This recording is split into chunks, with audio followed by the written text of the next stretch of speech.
कहानी शुरू होती है शंकरापुरा गांव से।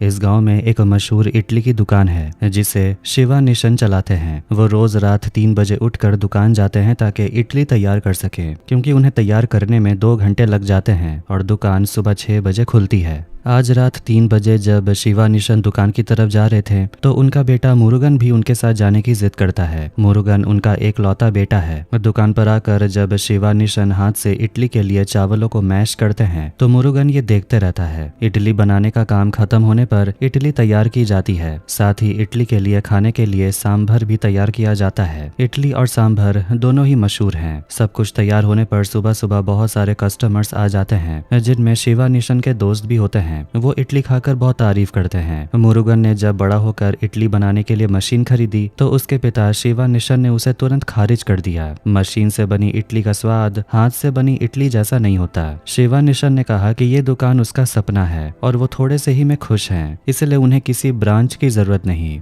मुरुगन को बड़ा आदमी बनना था। उसने पिताजी से कहा कि वो मद्रास जाकर अपनी डिग्री के बल पर नौकरी ढूंढेगा। पिता ने उसे नहीं रोका, लेकिन शहर जाने के पहले कहा, बड़े होने के लिए तो बाहर जा रहा है, लेकिन अपने जड़ों को मत भूलना। दिन के आखिर में गांव ही लौटना होगा। मुरुगन ने सवाल किया, क्या आप मुझे कामयाब नहीं होने देंगे? पिता ने जवाब दिया, कामयाब होना बड़ा है या इस जन्मभूमि पर रहना? बस स्टैंड पर छोड़ने के बाद पिता ने आखिरी बात कही, ये इडली की दुकान मेरी जिंदगी है। मैं मर भी जाऊं तो इस दुकान का ख्याल रखना। कहानी कई साल आगे बढ़ती है। मुरुगन अब बैंकॉक में एक मशहूर रेस्टोरेंट में एक कामयाब मैनेजर है, लेकिन जब वो वहाँ बंद देखता है तो उसे अपने पिता की इडली की याद आती है। उसकी जिंदगी में बहुत बड़ा बदलाव आता है जब उसकी शादी उसी रेस्टोरेंट AFC के मालिक विष्णु की बेटी मीरा से 15 दिन बाद तय होती है। मीरा उसे अपने पिता की रखी कॉकटेल पार्टी के लिए बुलाती है, जहां शादी का ऐलान होना था। विष्णु मुरुगन को बुलाकर पूछते हैं कि क्या उसके माँ बाप शादी में आएंगे। तभी विष्णु का बेटा अश्विन जुआ खेलने के इल्जाम में पुलिस के साथ आता है। अश्विन, जो मुरुगन को एक मामूली कर्मचारी मानता था, उसे और अपने पिता दोनों को बुरा भला कहता है, लेकिन विष्णु मुरुगन का पक्ष लेते हुए कहता है कि इसके यहाँ आने से 15% ज्यादा मुनाफा हुआ है। उसी रात मुरुगन को घर से फोन आता है। पिता कहते हैं कि वो नहीं आ पाएंगे क्योंकि उसके बेटे की शादी 7 समुद्र पार हो रही है, इसलिए मुरुगन दुखी हो जाता है। बाद में अश्विन उसे बॉक्सिंग रिंग में बहुत इंसल्ट करता है। मुरुगन को पहली बार इस बड़े लोगों की दुनिया में छोटापन महसूस होता है और उसे अपने गाँव की पुरानी बातें याद आती हैं। अगले दिन कॉकटेल पार्टी के बीच मुरुगन को उसकी माँ का फोन आता है। मुरुगन पूछता है, क्या पिताजी शादी में आने के लिए राजी हो गए? तब माँ बताती है कि तुम्हारे पिताजी अब इस दुनिया में नहीं रहे। मुरुगन की जिंदगी एक ही पल में बदल जाती है। विष्णु उसे संभालता है पर साफ कह देता है कि शादी की तारीख पीछे नहीं हटेगी। मुरुगन उसी रात पिताजी को आखिरी बार देखने के लिए एयरपोर्ट भागता है। मीरा उसके साथ राम राजन को भेजती है। प्लेन में मुरुगन सिर्फ पिताजी की फोटो देखता रहता है और अफसोस करता है कि काम के प्रेशर में वो सालों से घर नहीं जा पाया।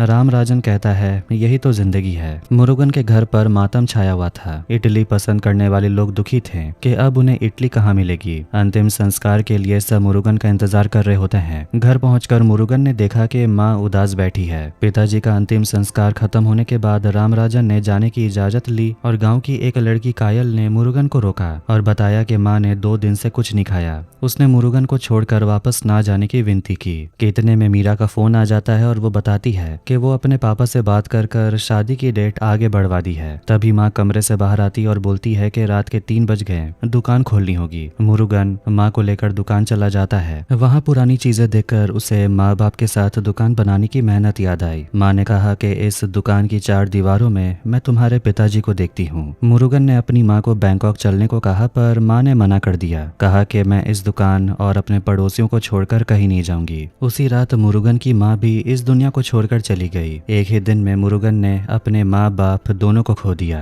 कायल ने आकर मुरुगन के घर में साफ सफाई की क्योंकि वो उसके माँ बाप की देखभाल करती थी। मुरुगन ने उसे धन्यवाद दिया तो कायल ने कहा कि ये सेवा उसने प्यार से की है। रामराजन ने मीरा से कहने पर मुरुगन को जल्दी वापस चलने के लिए कहा। मुरुगन ने कुछ दिन रुकने की बात कही तब रामराजन ने उसे भड़काया। माँ बाप की यादें यहाँ तुम्हें तकलीफ देंगी। इडली की दुकान बेचकर यहाँ से चले जाओ। वो मुरुगन को माचीराम नाम के एक आदमी के पास ले गया जो 7 लाख रुपए में दुकान खरीदने को तैयार था। मुरुगन राजी हो गया और अगले दिन सिग्नेचर तय हो गए। ये खबर कायल तक पहुंची तो वो गुस्सा हो गई। उसी रात मुरुगन को पिताजी की परछाई दिखी। अगले दिन मुरुगन दस्तखत करने माचीराम के पास आया लेकिन पूरा नहीं किया। उसने कहा कि मैं दुकान नहीं बेचूंगा।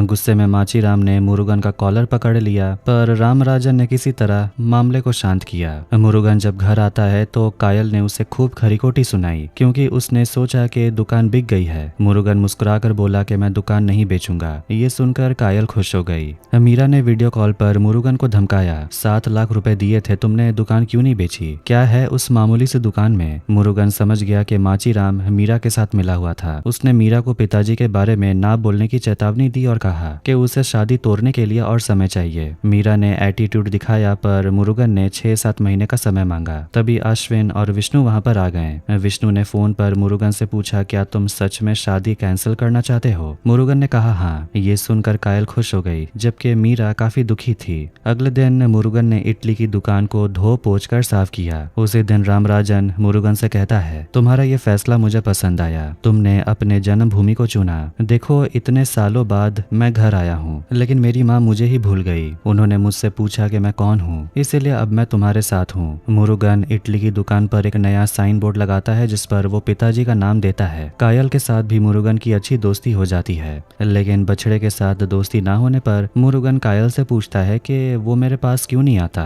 कायल बताती है कि शायद तुम्हें पसंद नहीं कर रहा वो। उस रात कायल को लेकर मुरुगन गाय बाजार जाता है तो रामराजन पूछता है कि ये कायल कौन है। मुरुगन बताता है कि ये वही कायल है जिससे क्लास 9th में बॉयफ्रेंड से धोखा मिला था। ये सुनकर रामराजन हंस पड़ता है। तो उस दिन कायल को लेकर मुरुगन कई सारी खरीदारी करता है। तो कायल पूछती है कि इतनी खरीदारी किस लिए? मुरुगन बताता है इडली सांभर के लिए। ये सुनकर कायल बहुत खुश होती है। उस रात सोने से पहले मुरुगन 3 बजे का अलार्म लगाता है। 3 बजे उठकर वो ठंडे पानी से नहाता है और दुकान की तरफ निकल पड़ता है। फिर 4 बजे इडली बनाने के लिए चावलों को प्रोसेसिंग शुरू करता है, लेकिन 5 मिनट भी नहीं गुजरते कि उसके हाथ में चोट लग जाती है। थोड़ी देर बाद कायल भी आकर उसकी मदद करती है, लेकिन वो भी ज्यादा देर तक टिक नहीं पाती। इसलिए मुरुगन कहता है कि पिताजी लगातार 2 घंटे कैसे काम करते थे, ये तो समझ ही में नहीं आता। इस बार वो बहुत मुश्किल से इडली बनाते हैं। वो इडली सबसे पहले पिताजी के दोस्त और रामराजन को खाने के लिए देता है। दोस्त बताता है, स्वाद तो है लेकिन शिवा निशन जैसा नहीं। उनकी इडली और ज्यादा नरम और स्वादिष्ट होती थी। पिताजी जैसा ना बना पाने पर भी उस इलाके में उसे काफी अच्छा नाम मिलता है, लेकिन 2-3 दिन बाद भी वो अपने पिताजी जैसी इडली नहीं बना पाता। तो गांव के लोग कहते हैं कि विदेश से आया है इडली बनाने। पिताजी का पूरा नाम डुबो दिया।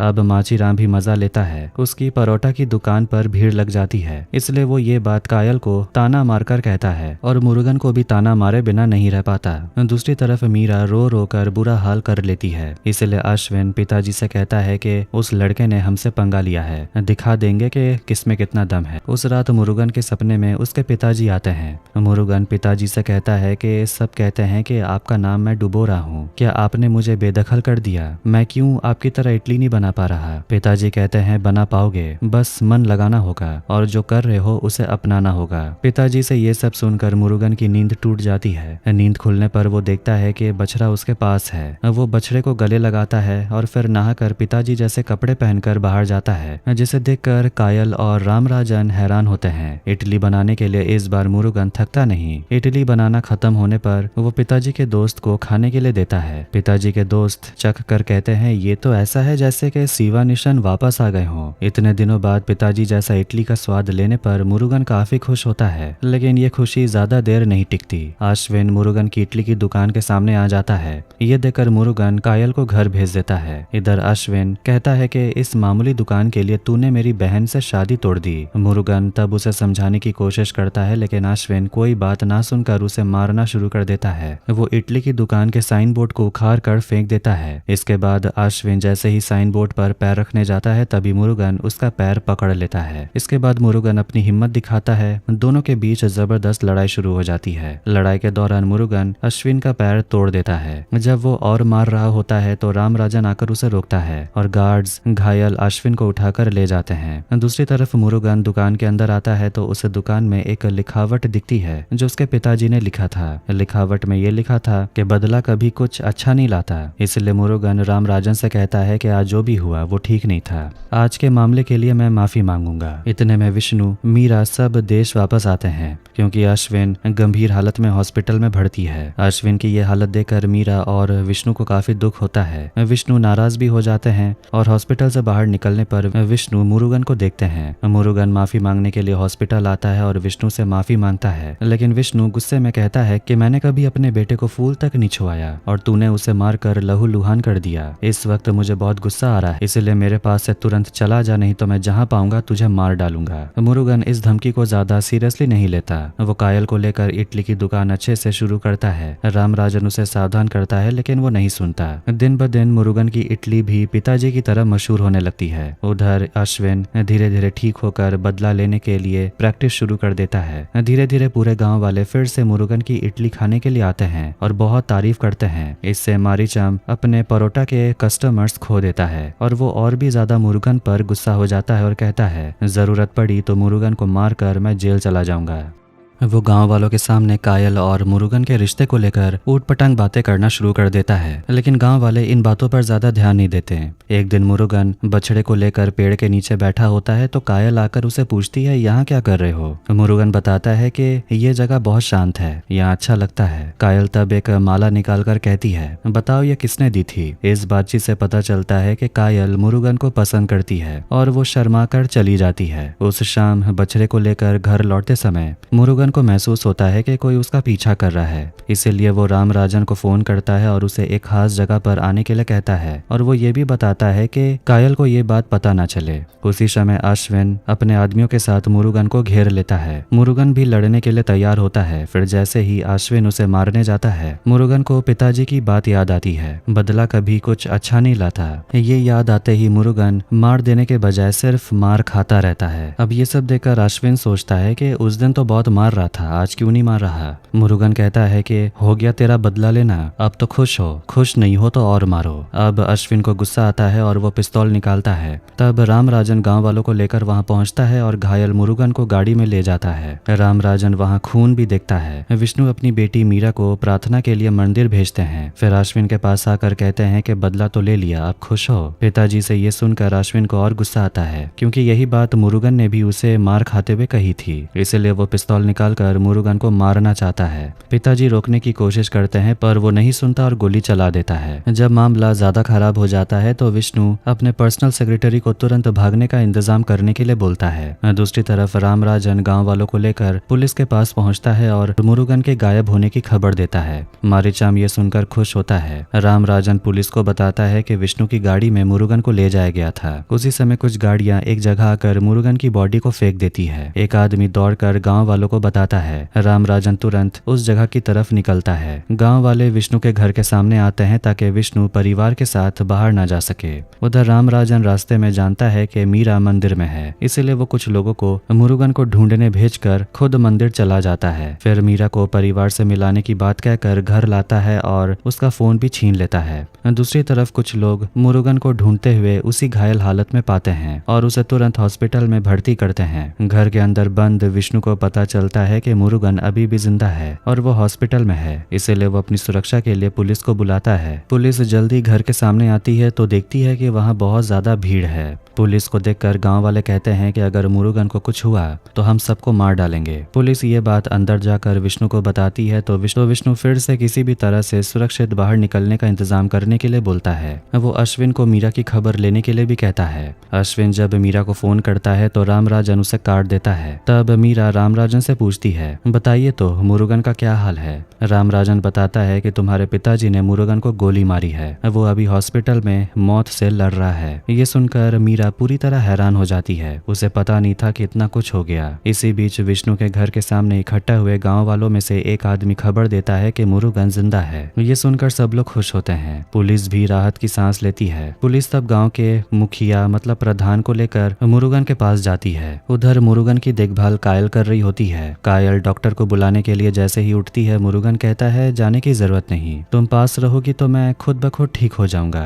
उसी समय पुलिस गांव के प्रधान को लेकर वहां पर आती है। प्रधान मुरुगन से पूछते हैं, हमने सुना कि विष्णु ने तुम्हें गोली मारी, क्या ये सच है? मुरुगन कहता है नहीं। जब पूछा जाता है किसने मारा तो मुरुगन कहता है मुझे नहीं पता। पुलिस मुरुगन से मिलकर विष्णु के पास आती है और गांव का प्रधान गांव वालों को बताता है कि विष्णु ने मुरुगन को गोली नहीं मारी। इससे सब लोग विष्णु के घर के सामने से चले जाते हैं। पुलिस आकर विष्णु को बताती है कि मुरुगन ने कहा कि आपने उसे गोली नहीं मारी। ये सुनकर विष्णु और अश्विन दोनों हैरान थे। अश्विन पूछता है क्या उसने मेरा नाम लिया? पुलिस कहती है क्यों, क्या आपने उसे मारा था? मुरुगन के ठीक होने की खबर रामराजन मीरा को देता है और उसे छोड़ भी देता है। मीरा घर आकर पिताजी से पूछती है क्या आपने मुरुगन को गोली मारी थी, क्या ये सच है? पिताजी कहते हैं नहीं। मीरा को अपने पिताजी की बात पर यकीन नहीं होता। जब पूछा जाता है कि मीरा इतनी देर कहाँ थी तो मीरा बताती है कि आप लोगों ने मुरुगन को गोली मारी थी, इसलिए रामराजन और गांव वालों ने मुझे बंदी बना लिया था। ये सुनकर अश्विन का गुस्सा फिर से बढ़ जाता है। अश्विन अपने पिताजी से कहता है कि उसने मेरी बहन को मारना चाहा, मैं उसे खत्म करके ही रुकूंगा। पिताजी कहते हैं बहुत हो गया, अब जिद छोड़ दो। अश्विन इस बार पिताजी पर गुस्सा दिखाता और कहता है जब तक उसे खत्म नहीं कर देता मैं नहीं रुकने वाला। इधर कायल मुरुगन को गांव लाती है। गांव वाले मुरुगन का दिल से स्वागत करते हैं। कुछ लोग कायल और मुरुगन को लेकर ताना भी मारते हैं। ये बात जब कायल की माँ सुनती है और नाराज हो जाती है, इसलिए वो मुरुगन के घर जाती है और कायल के सामने मुरुगन से कहती है गांव वाले तुम दोनों के बारे में कितनी बातें बना रहे हैं। मुरुगन कहता है मैं ये सब जानता हूँ। फिर वो कहता है कि मैं आपके सामने कह रहा हूँ अगर कायल राजी हो जाती है तो मैं कायल से शादी करना चाहता हूँ। ये सुनकर कायल खुश होती है, लेकिन कायल की माँ कायल को लेकर जाने लगती है। मुरुगन फिर से रास्ता देखता है। वो जानता है कि कायल वापस आएगी। थोड़ी दूर जाकर कायल की माँ उसका हाथ छोड़ देती है। कायल दौड़कर मुरुगन के पास वापस आती है। दोनों खुश होते हैं और फिर वहीं रोमांस करने लगते हैं। अगले दिन मीरा मुरुगन से मिलने आती है। आकर पूछती है तुम्हें गोली किसने मारी थी? मुरुगन कहता है मुझे नहीं पता। मीरा कहती है मैं तुम्हारी हालत समझती हूँ। तब मुरुगन एक उदाहरण देता है। वो कहता है कि अगर मेरे माँ बाप नहीं बल्कि तुम्हारे माँ बाप मर जाते हैं तो क्या तुम ये शादी जारी रख पाती? हालात वैसे ही थे। मीरा कहती है हाँ मैं समझ गई। बातचीत में मुरुगन पूछता है कि तुम लोग यहाँ और कितने दिन रुकोगे? मीरा बताती है पिताजी के यहाँ फैक्ट्री का कुछ काम चल रहा है इसलिए कुछ दिन रहेंगे। उधर अश्विन का गुस्सा बढ़ता है और वो सब कुछ तोड़ना शुरू कर देता है। तब पिताजी उसे कहते हैं कि तू मेरा इकलौता बेटा है, जा मुरुगन को जाकर खत्म कर दे, मैं तेरे साथ हूँ। वो पर्सनल सेक्रेटरी को बुलाकर कहता है कि मैं अपने बेटे को इंसान नहीं बना पाया और मैं अपने बेटे की ये हालत भी नहीं देख सकता। कल पुलिस को मुझसे मिलने के लिए कहना। अगले दिन विष्णु पुलिस से मिलता है और पूछते हैं क्या इडली की दुकान जिस जमीन पर है उसकी कोई डॉक्यूमेंट है? पुलिस कहती है ये सब तो रोड साइड है, कागजात होने की बात ही नहीं। विष्णु ये सुनकर कहता है कि मुझे दुकान की जमीन का मालिक बना दिया जाए। पुलिस कहती है ये बहुत मुश्किल है, गांव वाले इसमें शामिल हैं। तब विष्णु पुलिस को पैसे देता है और पुलिस ये काम करने के लिए राजी हो जाती है। उसी दिन मारीचाम शादी का प्रस्ताव लेकर कायल के घर आता है। कायल मारीचाम पर गुस्सा करती है। उसकी माँ भी मारीचाम को बाहर निकाल देती है। उससे मारीचाम और ज्यादा नाराज हो जाता है। उधर पुलिस घूमकर अश्विन के पास आती और कहती है कि दुकान का कुछ नहीं किया जा सकता, उनके पास कागजात हैं। अश्विन तब गुस्से में पुलिस का कॉलर पकड़कर कहता है आपने तो कहा था कि ये रोड साइड है और इनका कोई कागजात नहीं होता, तो आप कहां से आ गए? पुलिस कहती है ज्यादा बदमाशी मत करो, मैं जानता हूं कि तुमने मुरुगन को गोली मारी थी, ज्यादा होशियारी किया तो थाने ले जाऊंगा। अश्विन के जाने के बाद दूसरा पुलिस वाला उस पुलिस वाले से पूछता है कागजात तो थे नहीं, फिर भी तुमने ऐसा क्यों कहा कि कागजात थे? पुलिस वाला बताता है कि बचपन में मैं अपने पिताजी के साथ उस दुकान पर इडली खाने गया था। मुरुगन के पिताजी को जब पता चला कि मैं पुलिस बनूंगा तो उन्होंने खाने के पैसे तक नहीं लिए थे।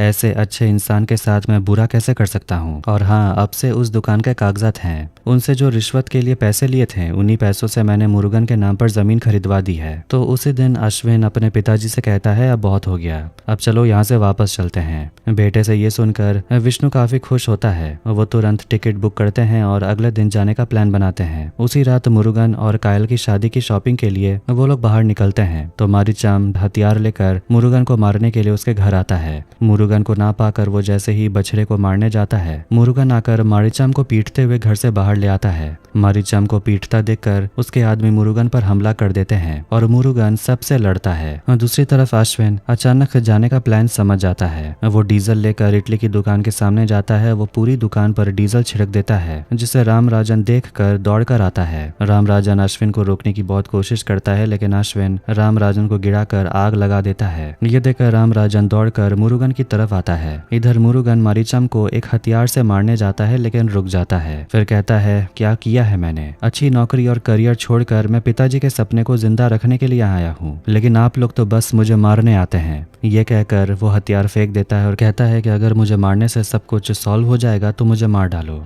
उसी समय रामराजन दौड़कर आता है और मुरुगन को बताता है कि अश्विन ने इडली की दुकान में आग लगा दी है। मुरुगन तब दौड़कर दुकान पर आता है और देखता है कि बस आग जल रही है। फिर भी वो दुकान की तरफ जाना चाहता है, लेकिन सब उसे रोकते हैं। अगले दिन रामराजन मीरा को फोन करके बताता है कि तुम्हारे भाई ने मुरुगन की इडली की दुकान में आग लगा दी और सब कुछ खत्म हो गया। ये जानकर मीरा पिताजी के पास आकर पूछती है, तो आपने ही मुरुगन को गोली मारी थी ना? अगर आपने नहीं मारी तो आपके बेटे ने मारी होगी। हम वाकई अच्छे इंसान हैं या हम विलन हैं? अश्विन तब कहता है, ज्यादा समझने की कोशिश मत कर, जो भी किया तेरे लिए किया। मीरा अश्विन की पिस्तौल निकालती और अश्विन की तरफ निशाना करती है। कहती है, या तो मैं तुम्हें मारूंगी या खुद को। देखती हूँ पिताजी का गर्व कहाँ जाता है। तब अश्विन मीरा पर गुस्सा दिखाता है तो पिताजी अश्विन को थप्पड़ मारते हैं। वो मार कर कहते हैं कि ये मुझे और पहले मारना चाहिए था, तो मुझे आज का दिन देखना नहीं पड़ता। उधर मुरुगन और कायल जली हुई दुकान पर आते हैं। आकर मुरुगन अपनी चीजें देखकर पुरानी बातें याद करता है। दिखाया जाता है कि मुरुगन इडली की दुकान पर ही पैदा हुआ था और माँ बाप के साथ उसकी सारी यादें वो याद करता है। ये सब दिखाने के बाद कायल मुरुगन के हाथ में हथियार देकर कहती है, जिसने इडली की दुकान को तबाह किया है उन्हें जाकर खत्म कर दो। मुरुगन हथियार फेंक देता है और कहता है, दुकान का कुछ नहीं हुआ, इडली बनाने का सब कुछ ठीक है, हम फिर से नए सिरे से शुरू करेंगे। दोनों नए सिरे से इडली की दुकान बनाने लगते हैं, ठीक मुरुगन के माँ बाप की तरह। दुकान तैयार होने के दिन विष्णु सबको लेकर दुकान पर आते हैं। आकर पहले खुद मुरुगन से सॉरी कहते हैं, फिर अश्विन को कहने के लिए बोलते हैं, तो अश्विन बहुत देर के बाद सॉरी बोल देता है। मुरुगन भी सिर हिलाकर कहता है ठीक है, और फिर सबको इडली खाने के लिए अंदर बुलाता है। इडली खाते वक्त मीरा कहती है, मेरे भाई ने जो किया वो सिर्फ एक सॉरी से खत्म नहीं होना चाहिए। रामराजन तब कहता है, तो थप्पड़ मारा जाए। विष्णु भी यही कहता है, सिर्फ सॉरी काफी नहीं था। ये सुनकर मुरुगन अश्विन को सजा देता है। सजा ये होती है कि उसे इडली के लिए चावल तैयार करना था, लेकिन अश्विन इतना थक जाता है, लास्ट में कहता है, इस सजा से तो बड़ी और कोई सजा हो ही नहीं सकती। खैर, इसी के साथ ये फिल्म यहीं पर एंड हो जाती है। तो आपको ये वीडियो कैसा लगा कमेंट करके जरूर बताएं। वीडियो पसंद आया तो वीडियो को लाइक कर दे, चैनल को भी सब्सक्राइब कर दें। मिलते हैं नेक्स्ट वीडियो में। Take care.